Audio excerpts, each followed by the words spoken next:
Hello, everyone. Thank you for joining me today. Before I dive into my story, I'd love to know what city you're watching from. Feel free to share it in the comments. Now, let me take you inside this story. You think you know someone. You think you've built a life, a real solid, predictable life. You think you know your own family, the people related to you by blood, and then on a random Tuesday, you're just trying to do a load of laundry, and you find out your entire world is built on a lie. It's funny how it's always the little details that stick with you. It was a Tuesday morning, exactly 9:15 a.m. I remember it perfectly because Tuesday is my deep cleaning day. My name is Brenda, by the way. I'm 52 years old, or rather, I was 52 back then. I live in a small town in Ohio, the kind of place where everyone knows everyone else's business, which becomes very important later. You know the type. We still have a main street. We still hold a parade for the 4th of July. I'm a pharmacist, and not just a regular pharmacist at the local CVS, though I used to work there too. For the past 10 years, I've been a compounding pharmacist. I own my own little shop called Main Street Compounding Pharmacy. It's quiet work. When the mass-produced medications from big chains don't work for people, they come to me. Maybe their kid is allergic to the red dye in a certain antibiotic, or a patient needs a specific dosage that factories don't make. I make things from scratch. Custom formulas, precise dosages. My hands are steady and my measurements are exact. Methodical. That's the word people always use to describe me. Predictable Brenda. I label the leftovers in the fridge. My spice rack is organized alphabetically. I balance my checkbook by hand on the first day of every month. I love order. I found comfort in it. My husband, Mark, well, he used to be the exact opposite. Or at least that's what I thought. He was the fun one. The guy telling jokes at parties. The one who always wanted to go out. He worked in insurance as a major regional manager. Always traveling. Always in meetings. We'd been married for 22 years. A long time. A good, solid, predictable time. Or so I thought. So, on this particular Tuesday, I was gathering clothes from the utility room. I could smell the freshly brewed coffee. It was just an ordinary day. The sun was streaming through the window over the sink. Mark's gym bag was sitting on the floor, right where he always left it. It was a nice bag, a black Toomey bag I bought him for his 50th birthday. It cost a small fortune, but it had a smell. You know that sour? I left a wet towel in here for 3 days. Kinda smell. I figured I'd be a good wife. I'd wash his gym clothes, and the bag itself probably needed a wash too. I unzipped the main compartment. I pulled out the damp towels, his running shoes, and a pair of shorts I didn't recognize. They weren't his usual grey shorts. These were flashier, black with red stripes. I didn't think much of it at the time. Then I noticed it. A small side pocket, the one he always kept zipped shut. For my keys and wallet, Bren, he always said, keep them separate. I'm not a snooper. I want to make that very clear. In 22 years, I had never gone through his things. I trusted him. Or maybe, and this is harder to admit, maybe I just never had a reason to look. I was comfortable in my predictable world, but that zipper wasn't pulled all the way shut. It was open just a crack, a tiny gap. And inside, I caught a glimpse of something black and shiny. Well, I don't know why I did it. Maybe it was because of those strange shorts. Maybe it was just a gut feeling. A sudden chill in the middle of a warm, sunny kitchen. My fingers reached for the zipper and I pulled it open. Inside was a bottle of premium personal lubricant. The expensive kind with a sleek, modern silver bottle. You can't just buy that at a regular drugstore. You have to order it online. Right next to it was a box of condoms. Non-latex, ultra-thin, skin-to-skin variety. Very expensive. I stood there in my utility room, the scent of coffee in the air, the washing machine humming behind me, holding this evidence. My very first thought wasn't, who is she?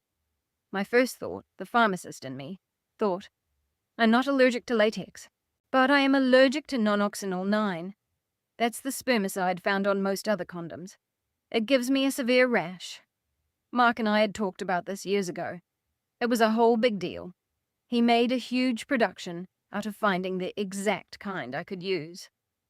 Only the best for you, Bren, he used to say. These condoms weren't for me. That bottle of lubricant wasn't for me either. My legs went weak. I had to lean against the wall. Most women at this point would have thrown them. Most women would cry, scream, or maybe drive down to his office and make a scene. I didn't. My hands were strangely steady. I picked up the bottle of lubricant. I turned it over in my hands. Hardly used. I read the ingredient list. I checked the expiration date. Habit, I guess. I felt something cold and calculating settle into my chest, right where the panic and heartbreak should have been. It felt heavy, like a block of ice. I put the bottle back. I put the condoms back. I slowly zipped the pocket closed. I set the Toomey gym bag on the counter. I finished sorting the whites and darks. I started the washing machine. The evidence could wait. First, I had to finish my chores. I sat at the kitchen table for a long time, just staring at the washing machine. The hum of the spin cycle was the only sound. Who was she? A woman from his office? That new assistant he kept mentioning? Someone from the gym? My mind was racing, trying to piece together puzzles that weren't there. Then I saw his iPad on the counter, plugged into the charger. Mark always called me his IT department. He was terrible with technology. Bryn, the iPad is frozen again. Bryn, how do I clear space? Bryn, can you update my apps? I knew his passcode. Of course I did. I was the one who set it up for him. 1, 2, 3, 4. He was so predictable. My hand shook slightly as I picked it up. This felt different. This felt like a violation. But then I thought about the bottle in his bag. I thought about the condoms. My guilt vanished. I opened his iMessage. Little green bubbles. I scrolled through. Nothing unusual. A message with his boss. A fantasy football group chat filled with stupid jokes. A message to me with heart emojis. It made me sick to my stomach. And then a thread with my sister. My little sister, Janine. My heart sank. No, it couldn't be. Not Janine. Janine, 38 years old, forever on a journey to find herself. She was the baby of the family. The pretty one, the girl who could charm her way out of any trouble. I wasn't just her older sister. I was, well, when her first car broke down on the highway, I was the one who paid to fix it. When she couldn't pass a credit check, I co-signed for her first apartment. Last year, when she got laid off, she came to me crying. Bryn, I can't pay my rent. I'm going to get evicted. I got for the money. $5,000. It was an inheritance our grandmother left us. We were supposed to split it, but I was doing well. My pharmacy was successful. I gave my half to Janine. Just to get me through, big sis, she said at the time. You're a lifesaver. I tapped on the chat. I told myself it was nothing. I was just being paranoid. At first, everything looked normal. Hi. How's Brenda? Say hi to Mark for me. Are you guys coming for Easter? But I scrolled back. Weeks, months. The tone started to change. The messages were sent later and later at night. Can't wait for our trip. Hear anything from the boss today? The boss? That was me. That was the nickname they had for me. Then I saw the emojis. A winking face. A red chili pepper. A water droplet. And then a message from Mark, sent just 2 nights ago, while I was sleeping in our bed right next to him. She's so predictable. She'll never know. Janine's reply, I know, that's what makes it so much fun. The coffee mug in my hand slipped. It shattered into a million pieces on the tile floor. Hot coffee splashed all over the counter, all over my hands. I didn't even feel the burn. I felt sick, physically sick. This wasn't a stranger. This wasn't some random woman. This was Janine, my sister, my own flesh and blood, the little girl I taught to ride a bike, the woman I held in my arms last year when she was crying over a breakup. The 2 people I loved and trusted most in this world, they hadn't just betrayed me. They were laughing at me. Together. Then I saw the latest message, from Janine, just this morning. Ticket booked for my college reunion. Same weekend as your meeting. It's absolutely perfect. I grabbed a paper towel, my hands shaking now, but not from sadness. It was anger. A cold, pure, pharmaceutical-grade fury. I wiped up the coffee. I swept up the broken mug. Oh, it's perfect, all right, I whispered to the empty kitchen. The next day, I went to work. I had to. I couldn't just fall apart. I had prescriptions to fill, patients to counsel. The drive to the pharmacy was automatic. I don't remember it. I just ended up in my parking spot. I unlocked the door. I flipped the open sign. Mrs. Gable came in to get her blood pressure medication. Brenda, you look a little pale, dear. Are you all right? Just fine, Mrs. Gable, I said, forcing a smile. Just didn't sleep well last night. Here is your lisinopril. Have a wonderful day. Mr. Henderson complained about his insurance copay. He'd been complaining about it every single month for 5 years. I listened. I nodded. I know, it's frustrating. Let me see if there's a coupon. All day long, I was a robot. A smiling, helpful, predictable pharmacist. And all day long, all I could think about was that text message. Predictable. At 5:01 p.m., the minute my shift ended, I locked the front door. I pulled down the blinds. I walked back to the compounding area. My station. My sanctuary. It's a clean room. All stainless steel and glass. Beakers, scales, spatulas. My tools. I thought about what to do. I could just put red food colouring in the lubricant, stain them, but that felt too amateur. They laughed at me. They called me boring. They deserved more than a simple stain. They needed a profound memory. I walked over to the supply cabinet. I'm a professional. I know my chemicals. I know my regulations. I pulled out a bottle of brilliant green dye. It's a medical-grade antiseptic. It's incredibly potent. We sometimes use it in tiny, highly diluted amounts to treat fungal infections. It has the unfortunate side effect of staining skin, and not just for a day or two. It binds to skin cells. It doesn't wash off. It has to fade naturally with the skin's cellular turnover. It can take weeks. A beautiful, vibrant, alien-like green. But just a stain wasn't enough. They called me predictable. I wanted to add some spice. I walked over to the locked chemical cabinet. Capsaicin. Pure, unadulterated, pharmaceutical-grade capsaicin. The active ingredient in pepper spray. Now, I'm not a monster. I know my dosages. I wasn't going to use enough to cause permanent, lasting harm. Lawyers. Oh, I was already thinking about the divorce. Lawyers would call that physical injury. But I used enough to light a 4-alarm fire. A level of discomfort that would be absolutely impossible to ignore. A sensation that would make them feel like they were soaking in liquid fire. I put on my lab coat. I snapped on my nitrile gloves. I felt like a scientist finally getting to the best part of the experiment. I took out a sterile glass beaker. I brought out my digital scale, the one accurate to 1,000th of a gram. I weighed the capsaicin powder. The dust is so fine, I had to be careful not to inhale it. I weighed the brilliant green dye. Then I added just enough of a neutral, water-soluble gel, specifically a hydroxyethyl cellulose base, to match the viscosity. I had to get the consistency exactly right. I couldn't have it watery. It had to look and feel identical to the real thing. I stirred it with a glass rod. The final product was beautiful. A pearlescent, completely innocent-looking gel. A gel from hell. Oh, and the condoms. I didn't forget them. I walked over to the sharps container. I took an ultrafine needle, the kind used for insulin injections. A 31-gauge needle, practically invisible to the naked eye. Right at the very tip of each condom, I poked a tiny, microscopic hole. Maximum unreliability, I murmured to myself. I almost laughed out loud. It was the first spark of joy I had felt in 24 hours. I cleaned my workstation. I sterilized every beaker, every stirring rod. I put the chemicals back. I left absolutely no trace. After all, I'm a predictable person. That night was Wednesday. The trip was on Friday. Mark was home. He was in a great mood. Too great. He was humming. Humming! As he was making a sandwich in the kitchen, I watched him from the hallway. He was looking at his phone, smiling. Probably texting her. My sister. Excited about the meeting, honey? I asked, walking in. My voice was sweet, completely steady.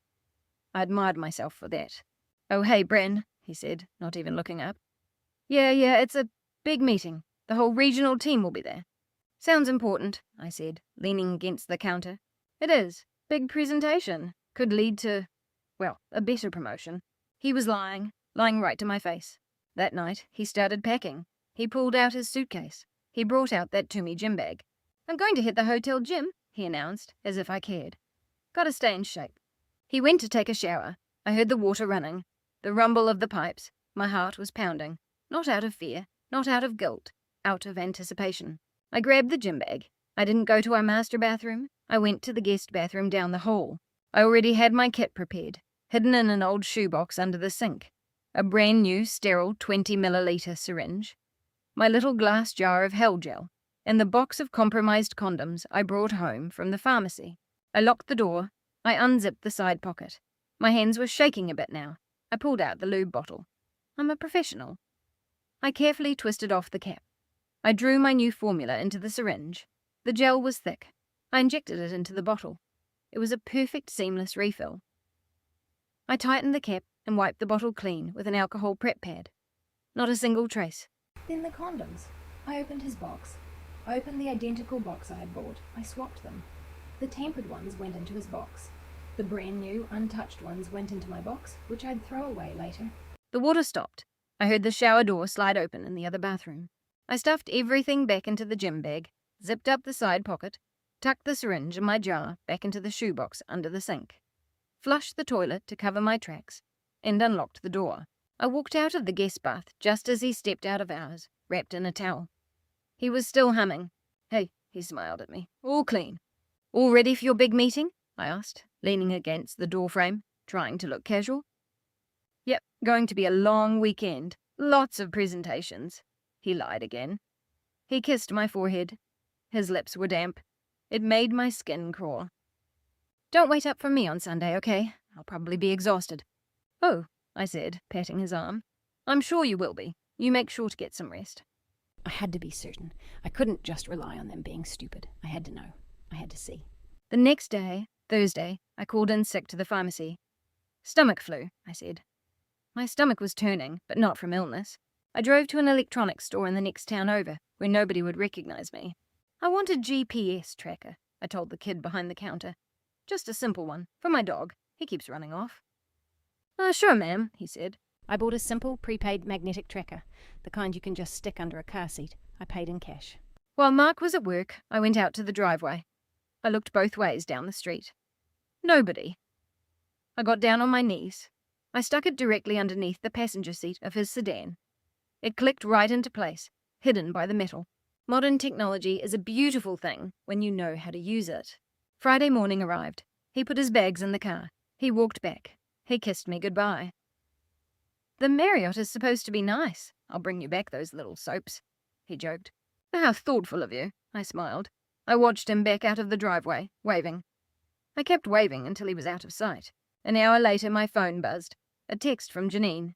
"Hey, big sis. Heading to Cleveland to see my old roommate. Wish me luck. Love you." Attached was a picture of her smiling in her car, sunglasses on, sun shining. "Have fun. Drive safe," I replied. "Love you too." The words tasted like ash in my mouth. I spent the whole day cleaning. I was like a woman possessed. I scrubbed the bathroom grout with a toothbrush. I reorganized the pantry. I alphabetized the soup cans. It was the only thing keeping me from screaming.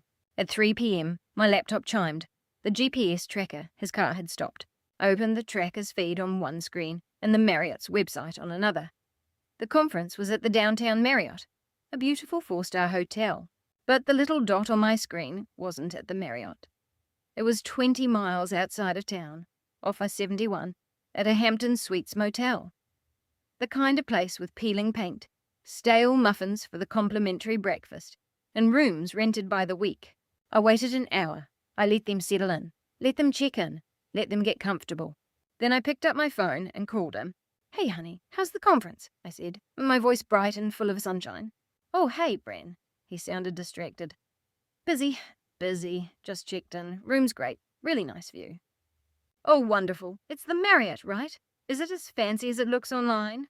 Yeah, top tier. Best in the city." I could hear the smirk in his voice. The liar. "Listen, I got to run. Keynote is starting soon. I'll call you later. Love you." "Love you too, Mark. Have fun." I hung up. I looked at the GPS dot. Hampton Suites, room 214, based on the precision of the tracker. I looked up their website. The view there was a parking lot and a Waffle House. This grand, stupid, arrogant liar. I couldn't just sit there. I couldn't. I had to go see. I had to see it with my own eyes. I got in my car. I told myself I was just going for a drive. I ended up on I-71. I drove the 40 miles. I didn't cry. I didn't rage. I just listened to a true crime podcast. It felt appropriate. I parked across the street in the Waffle House parking lot. It gave me a perfect view of the motel. I tucked my car in the back behind a landscaping truck. I brought a thermos of coffee, which was cold by now. I brought a pair of binoculars I bought years ago for birdwatching. Turns out I was birdwatching. 2 specific, filthy birds. I waited an hour. 2 hours. My coffee was gone. My neck was stiff. I ate a stale granola bar I found in the glove box. I felt like a cheap private investigator in a bad movie. Then the door to room 214 opened. Mark walked out. He was wearing that new blue polo shirt I had just bought him for his birthday. He was laughing. Then Janine walked out. My sister. She was wearing a yellow sundress. I recognized it. It was the one I pointed out to her at the mall last month. I told her it was beautiful. She told me it was too young for her. She used my inheritance money to buy a dress, just to sleep with my husband. She threw her arms around his neck and they kissed, right there on the balcony, for the whole world, and me, to see. It wasn't just a quick peck. It was a long, slow, movie star kiss. My hands shook. I raised the binoculars. I could see the lipstick on his collar. I could see the possessive way he put his hand on the back of her head. They looked happy, dizzy, like teenagers sneaking around. They got into his car. Not hers. His. They drove across the street. Oh, God! They were coming this way. I ducked down in my seat. I threw my coat over my head. My heart was practically beating out of my chest. They walked right past my car. They went inside and took a booth by the window. I couldn't leave. I was trapped. I watched them through the binoculars. I watched them order. They shared a plate of hash browns. Laughing. His hand over hers on the table. He ordered them for her, scattered, smothered, and covered. His favourite. The way I always ordered them for him. My husband and my sister. I sat there until they finished. Until they paid the bill and walked back across the street, his arm draped over her shoulder. Until they went back into room 214 and the lights went out. I didn't feel sad. I didn't feel jealous. I just felt a sense of resolve. A cold, hard, righteous anger. I started the car and drove home. All day Saturday, I was in a complete daze. I had to get out of the house. I couldn't just sit there and wait. I went to the grocery store. I walked up and down every aisle, even though I didn't need a single thing. I bought a carton of ice cream. I went to the hardware store. I bought a new shower curtain, even though I didn't need one. I bought a new pack of light bulbs. I just needed to do something normal. My phone was dead quiet all day. No text from Mark asking how things were. No call from Janine saying she wished I was there. They were in their own little world. By that night, I couldn't take it anymore. The house was too quiet. The silence was deafening. I felt like I was losing my mind. I got back in my car. I drove the 40 miles back to that Hampton Suites. I walked right into the lobby. A bored-looking young guy, no older than 20, was at the front desk reading a comic book. "Hi," I said, forcing a smile. This might sound like a strange request, but my husband is in room 214, and I want to surprise him. I'm his co-worker. I was supposed to meet up with him. Can I get a room right next to him or directly underneath him? I just want to make sure he's settled in. The kid shrugged. He didn't even look up. Whatever. Room 114 is open. It's right below it. That'll be $65. Perfect. I paid in cash. Room 114 was awful. It smelled like stale cigarette smoke and bleach. The carpet felt sticky. The art on the wall was just a faded picture of a sailboat. I didn't care. I locked the door. I turned off the lights. I sat on the bed. I pressed a glass against the ceiling, like you see in the movies. It didn't work. Just a faint rumble. The walls were thin, but not that thin. I went into the bathroom. I saw the vent grill on the ceiling, the ventilation duct. I pulled out my voice recorder. It was a small digital recorder I used for lectures at pharmacy conventions. I turned the gain all the way up, wrapped it in a towel, and wedged it into the grill. I started listening. At first it was just the sound of the TV. A basketball game. Muffled cheering. Then laughter. Her laugh. That high, sharp giggle she does when she thinks she's being charming. And his laugh. That deep rumble I used to love. I stayed there in the dark, sitting on the toilet seat in that disgusting, sticky-floored room for hours. Why was I torturing myself like this? I don't know. I needed to hear it. I needed this anger to burn away every last bit of foolish love I still had for either of them. I needed the justification. The basketball game on their TV must have ended. The cheering stopped. The room went quiet. Then I heard them talking. Their voices came through the vent, as clear as day. Janine's voice. Are you sure she doesn't know? Brenda is smart, Mark. She notices everything. Mark's voice came next. He chuckled. No way. She's book smart with her pills and her spreadsheets. But when it comes to real life, she's completely predictable. She's so busy organizing her spice rack that she doesn't notice what's right in front of her face. She's more like a mother than a wife. A mother. He called me a mother. We didn't even have children. I knew exactly what he meant by that. He was saying I was undesirable. Boring. Janine giggled. I know. She's always been like that, even when we were kids. So uptight. Remember when she grounded me for a week just because I smoked a cigarette behind the garage? She grounded you? Mark laughed. Classic. Always acting like she's the mom. That's why I need this, Mark. You're my escape. She doesn't have your spark. You're spontaneous. You're fun. Well, you're not so bad yourself, party girl. Then they started laughing at me, openly mocking me. They laughed at the way I labelled leftovers in the fridge. They laughed at my sensible sedan. They mocked my quiet, steady job at the pharmacy. Every word felt like a needle under my fingernails. Every laugh felt like a twist of a knife. And then came the final blow. I just feel a tiny bit guilty about the money, Janine said, her voice shifting slightly. What money? Mark asked. Oh, you know. She was talking about her half of our grandmother's inheritance. The money she gave me last month for rent. I sort of used it to buy, well, this dress. And, special supplies. My inheritance, left to us by my grandmother. Money I had given her without a second thought because she was my sister and she claimed she was desperate. Mark just scoffed. Don't sweat it. She has plenty of money. Besides, she offered. What she doesn't know won't hurt her. I pressed the stop button on my recorder. That was enough. It was the final piece of the puzzle. They weren't just betraying our marriage. They were stealing from me. They were using my own grandmother's legacy to finance their betrayal, to buy the very supplies sitting in that gym bag at that exact moment. I packed up my recorder. I walked out of the room, leaving the key on the sticky nightstand. I didn't look up at room 214. I didn't need to. I drove home, and my anger was so cold, so pure, that it felt like absolute peace. Sunday came, the day they were supposed to return. Mark was scheduled to arrive in the evening, and Janine was supposedly driving back from Cleveland. I woke up early. I made coffee. I read the Sunday paper from cover to cover. I did the crossword puzzle. I went online and paid some bills. Then I checked our joint bank account.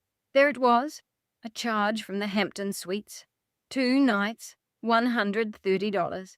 He hadn't even bothered to use a different card. He simply assumed I would never look. The utter arrogance of it. My mom called a little later. Hi, honey, just checking in. Have you heard from Janine? Is she having a good trip? Yes, Mom, I said, keeping my voice perfectly level and normal. I'm sure she's having the absolute time of her life. Wonderful. She deserves to have some fun. What about Mark? How was his conference? Oh, I said, looking out the kitchen window. I'm sure it's full of surprises. Well, tell him I said hi. Love you, dear. Love you too, Mom. I hung up. My hands were shaking so badly I had to set the phone down. The nerve of them. The absolute, unadulterated nerve. I spent the rest of the afternoon cooking. I made a pot roast, Mark's favourite, complete with carrots and potatoes. The savoury aroma filled the entire house. It smelled like a classic cosy Sunday. But to me, it just felt empty. I set the dining table, 2 plates, 2 forks, 2 knives. I sat on the living room couch and turned on the TV. I wasn't really watching it. I was just waiting. The clock ticked away. 6 p.m. 7 p.m. He should have been home by now. The pot roast was getting cold. My phone remained silent.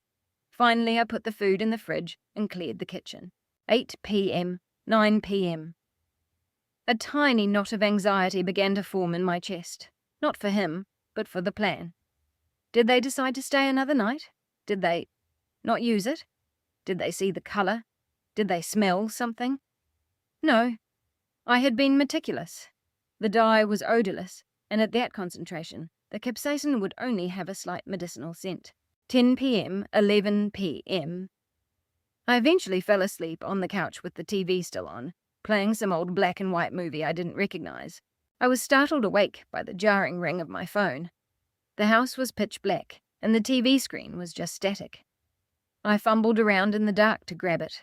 Mark's name flashed on the screen. The time was 3:04 a.m. I let it ring 3 times. I needed to compose my voice. Taking a deep breath, I answered, making sure to sound groggy and full of sleep. Hello, I said. Mark, what's wrong? Are you okay? All I heard on the other end was screaming, not words, just high-pitched, absolute panic. Then a frantic, breathless cry. Brenda! Oh my God! Help me! Marcus, slow down. What is happening? Where are you? I thought you were driving home. I'm at the hospital, he shrieked. Mercy Hospital just outside Columbus. You have to come down here. Oh my God, it burns. It burns so bad. I sat up, completely alert now, but playing my part perfectly. The hospital? What happened? Were you in an accident? Are you hurt? No, I don't know. Brenda, it hurts. Everything feels like it's on fire. What feels like it's on fire, Mark? I don't understand. I don't know. I think I had a reaction. A chemical burn. And Brenda... His voice dropped to a terrified whisper. Brenda, I'm green. What do you mean you're green? I'm green, literally green, like the Hulk. My skin everywhere. And Janine, too. She's here. We were... He did it. He admitted it. Janine, I asked, injecting just the right amount of sleepy confusion into my voice. Why is Janine with you? At 3 a.m, at a hospital? I thought she was in Cleveland. There was a long, heavy, agonizing second of pure silence on the line. Just 1 second. Then the panic overrode his brain again. Just come down here, please. The doctors don't know what it is. They keep asking questions. Please, Brenda, just get here. Okay, let me get my keys. I'm on my way. I hung up the phone. I sat in the dark living room for a full minute, listening to the buzz of the television static. And then I started to laugh. A deep, soulful belly laugh. It was the best I had felt in days. The drive to the hospital took an hour. I took my time. I didn't speed. I stopped at a 24-hour gas station, topped off my tank, went inside, and bought a large black coffee and a blueberry muffin. I was in absolutely no rush. By the time I pulled into the Mercy Hospital emergency room parking lot, it was nearly 5 a.m. The sky was just starting to turn grey. I walked inside. The waiting room was almost empty, save for a few people sleeping in the plastic chairs. I walked up to the main desk. The nurse behind the glass looked like she had just survived a long, brutal shift. Hi, I said politely. I'm here for my husband, Mark. I'm not sure what name he registered under. Mark Miller. The nurse looked up, her eyes red with exhaustion. She let out a long sigh. The green guy? Excuse me. The green gentleman, she said, tapping on her computer. Yeah, he's in treatment room 3, and she squinted at the screen. His wife's sister is in bay 4. Head on back. She gave me a look, a long, telling look that said, I've been a nurse for 20 years, and I have never seen anything like this. I pushed through the double doors, and there he was. He was sitting on an examination table, wearing absolutely nothing but a paper gown that was wide open in the back. He was green. And I don't mean a pale, sickly green. I mean a vibrant, fluorescent, neon St. Patrick's Day green. His face, his neck, his arms, his hands, his chest. Completely neon. He was frantically trying to explain something to a very tired-looking doctor holding a clipboard. Mark, I said. He snapped his head around. The look on his face is something I will treasure until the day I die. It was a cocktail of terror, guilt, and utter, absolute humiliation. Brenda, he rasped. Thank God, tell them. I don't know what happened. Right then, I heard a terrible wailing cry from behind the curtain next door. I pushed the curtain aside and stepped into bay 4. Janine was there. She was much worse. Her hair, her dyed blonde hair, was stained with streaks of bright green, looking like some kind of punk rock nightmare. Her face was a smeared mess of green dye and tears, and she was frantically scratching at her skin. It hurts! It hurts! She screamed at another nurse. She looked up and saw me. Brenda, she wailed. Thank God, you have to help us. Someone did this to us. It was that... I clapped my hand over my mouth, widening my eyes. I summoned every ounce of acting ability I possessed. Oh my God, I gasped. Janine? Mark? What were you two doing that made you turn green? The doctor turned to me, clearly relieved to have a sane person in the room. Ma'am, do you know if they were exposed to any industrial chemicals? We've tried scrubbing it. This dye won't wash off, and the irritation is severe. It's some kind of capsaicin concentrate." "Capsaicin?" I asked innocently. "Like what's in hot peppers?" "Exactly. Like an extract from the hottest peppers in the world," the doctor said. I looked at Mark. I looked at Janine. Both of them were staring at me, their neon green mouths hanging wide open. The pieces were finally clicking together in their heads. I have absolutely no idea," I said, shaking my head at the doctor with a look of pure confusion. "I thought he was at a conference. I thought she was in Cleveland." I turned back to face them, my voice turning into pure, sweet poison. "This is so bizarre. What were you two doing together in the middle of the night, covered in pepper lube?" Janine's mouth clamped shut. Mark just closed his eyes. Checkmate. They couldn't just go home. The doctors, thoroughly baffled and suspicious, insisted on keeping them for observation, mostly to treat the chemical burns in their most sensitive areas. They became an absolute spectacle. Nurses kept inventing reasons to walk past the rooms to check vitals, trying desperately not to stare. Doctors brought in medical students to use them as a textbook case. But the breaking point happened when a young orderly pushing a linen cart slowed down as he passed their side-by-side bays. His phone was out. I saw it. A quick, subtle click.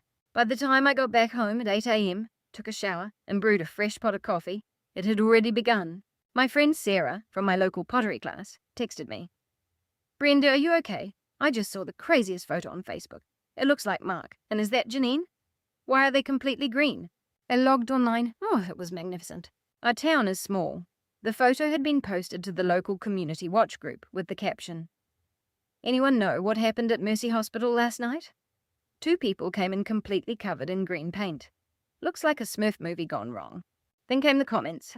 "That's not a Smurf. That's Mark Miller from the insurance agency." Wait, isn't that Janine? Brenda's sister? What were they doing together at 3 in the morning? I heard it was some kind of chemical spill at that motel off Y71. I heard it was a prank gone wrong. My cousin is a nurse there. She says they can't get the colour off. By noon, they had a nickname that was circulating through the entire county. The Green Lantern Lovers.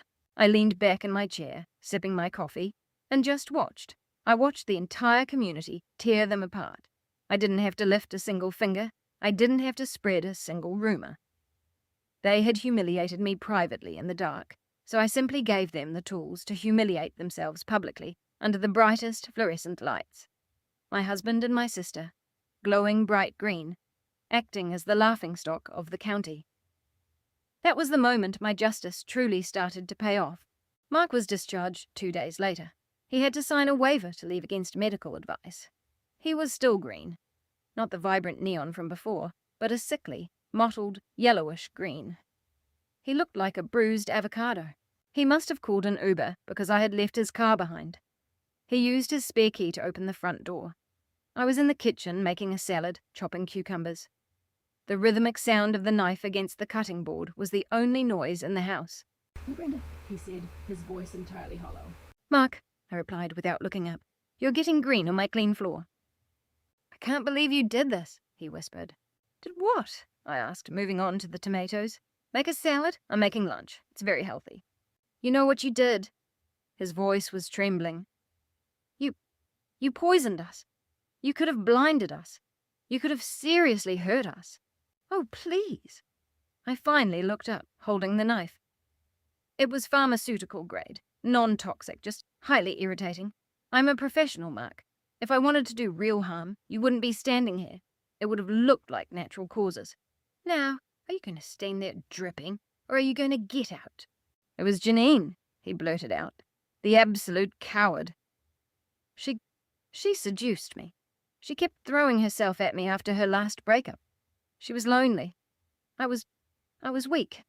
I made a mistake." "Mistake?" I set the knife down. "Was it a mistake when you charged her rent money, my inheritance, to our credit card? Was it a mistake when you lied about the Marriott? Was it a mistake when you sat in that motel room and called me predictable? Called me a mother?" His face went from green to a pale, sickly ash. He looked like he was going to vomit. How do you know that?" "You're not the only one who knows how to use technology, Mark." I pulled out my phone and tapped on the audio file.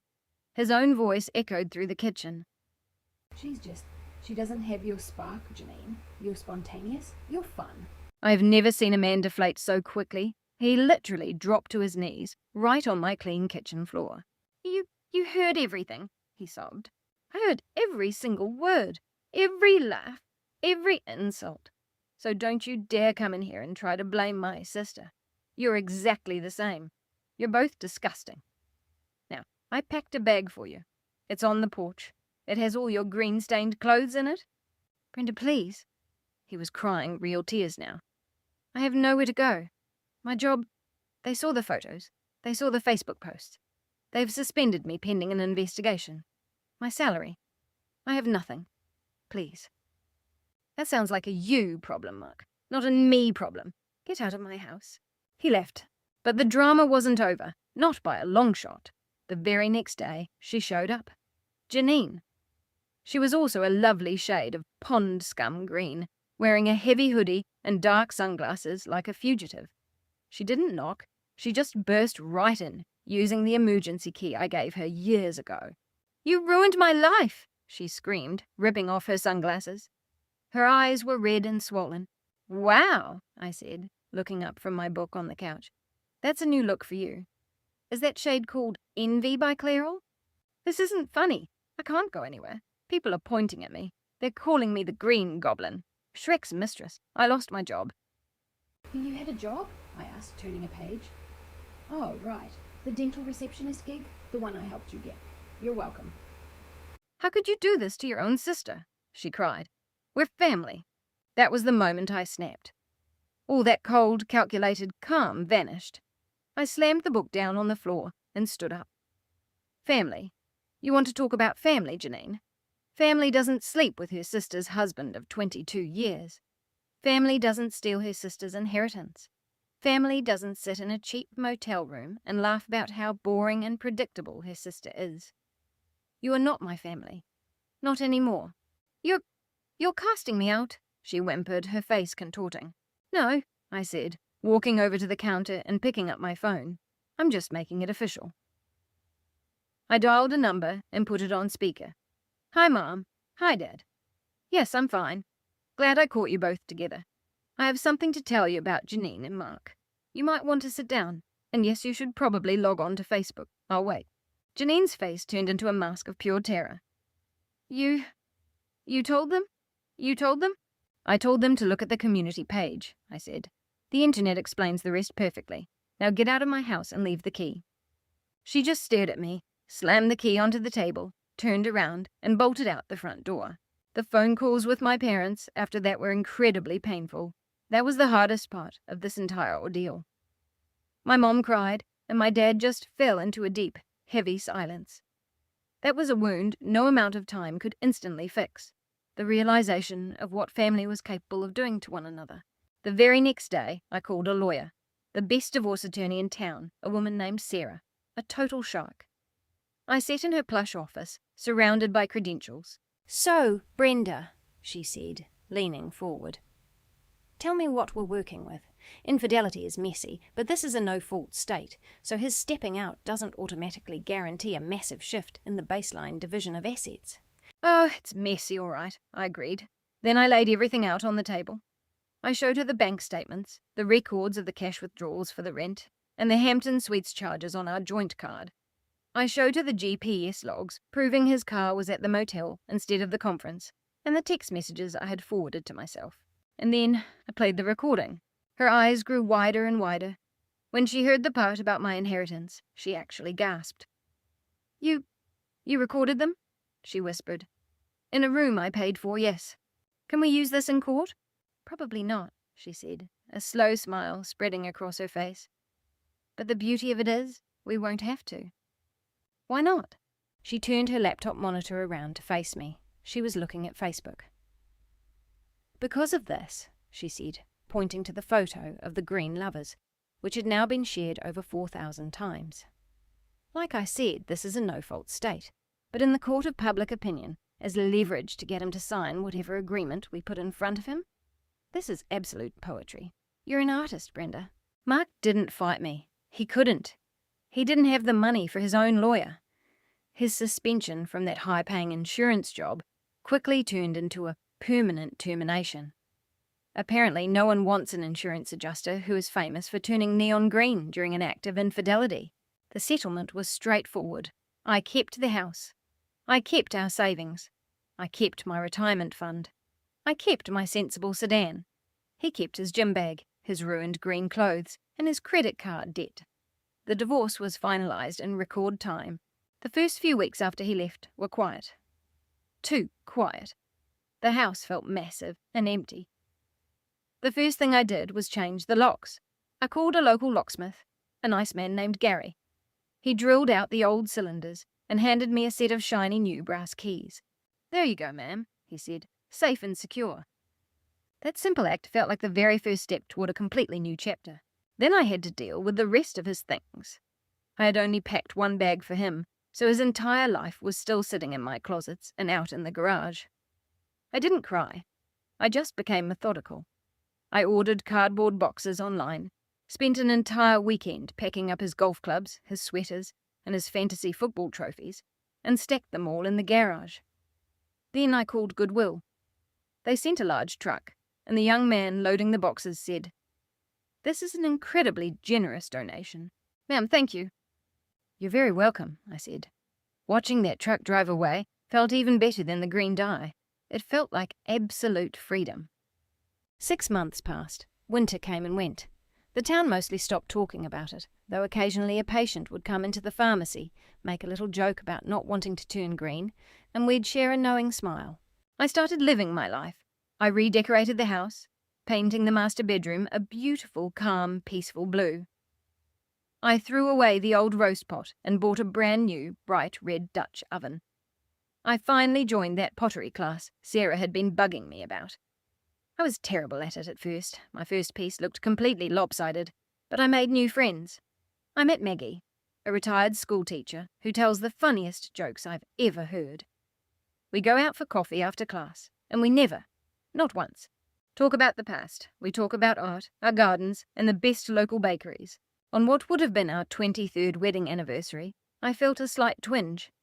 Not because I missed him, but just acknowledging the sheer amount of time. 22 years is a significant portion of a life.